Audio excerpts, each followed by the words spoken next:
Okay, YouTube, show you a little bit of the progress I got going on the nitrous install for the G-body. This is the 1978 Pontiac Le Mans. I'm sure you guys seen it. Give you a little walk around real quick at the front end.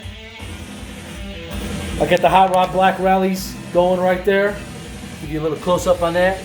Got them silver, painted them black. You know, that's how I roll. But anyway, I'll show you a little bit of the install from the front part of it. Obviously, that's my nitrous line right here, coming from the trunk.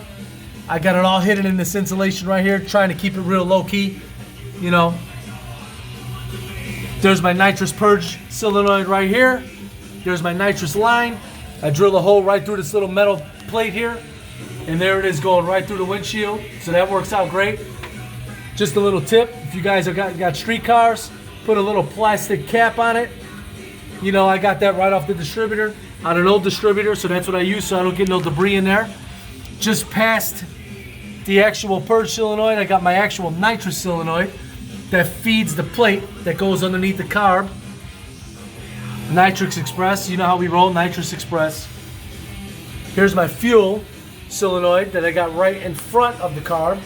Not sure where I'm gonna plumb this yet. I don't know if I'm gonna come on this side here, all in here. It depends on where I'm gonna bring my fuel lines from the trunk. There's where it says fuel in that right there. That goes into the plate. So for the most part, that's what I got set up. I got a couple fuel pressure regulators right here on the firewall. You know, NHRA don't like it on the firewall, but you know what? This ain't a damn pro stock, it's a street car. If you take it to the track like an IHRA track, I believe, if I'm not mistaken, the rules are they will allow you to put them on the firewall. So one of the fuel pressure regulators is gonna feed through this Carter pump I got. It's not a stock pump, it's a Carter. So I'm gonna regulate that into the double pumper Holley. The other one, I'm thinking of possibly, I might even put it here. We'll see, I don't know where I'm gonna put it. I might relocate it. But for now, one is for the nitrous fuel end of it, and the other one is for the carburetor fuel end of it. So I'll give you a quick walk around to the back, show you what we got going on. So I got a full tank, full nitrous tank.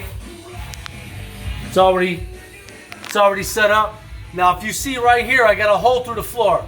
That rubber hose, that's just fuel line. That's all it is.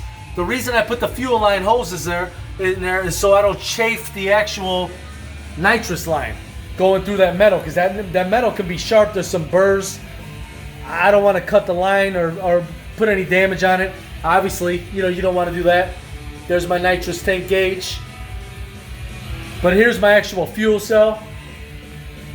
All right, this is going to be totally dedicated to the nitrous side of it only. All right, I got a Holley blue pump here. Electric pump, only dedicated for the nitrous side of it as well. So what I think I'm gonna do, I just got it laying in here, obviously, you know, it's loose.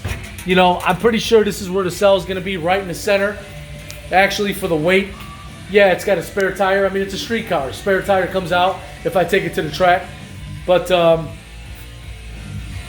Holley blue, what I think I'm gonna do is I'm going to put it on the side, right down in here, where the spare tire area is. The reason I'm going to do that is because I believe Holley wants you to put it lower than the actual fuel cell, so you got constant fuel in the lines.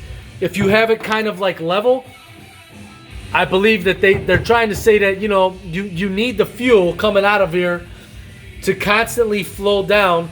And the Holley blue, it's a pusher. It's not a puller. You know, the mechanical pump I got on there, all you gearheads know, the mechanical pump pulls the fuel. Well, these Holleys, they push the fuel. But you always want it a little bit lower, if I'm not mistaken, lower than the fuel cell or your fuel tank.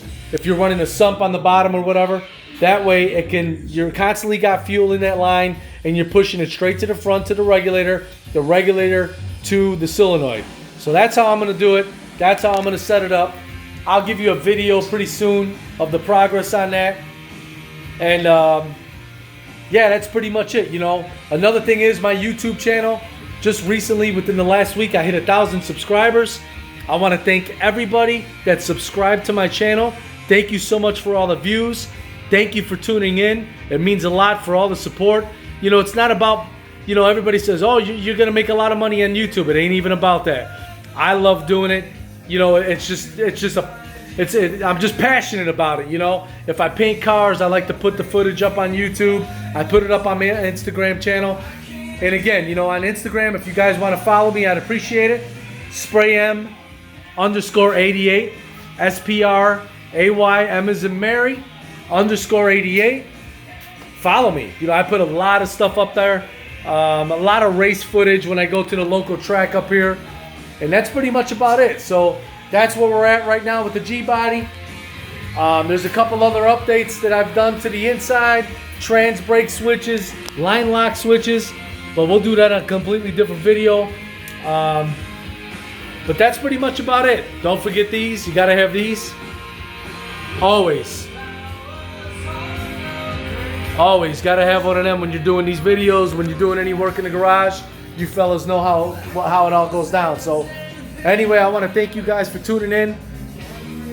Once again, please like and subscribe if you like this video. If you already subscribed, thank you so much for your support. See you guys.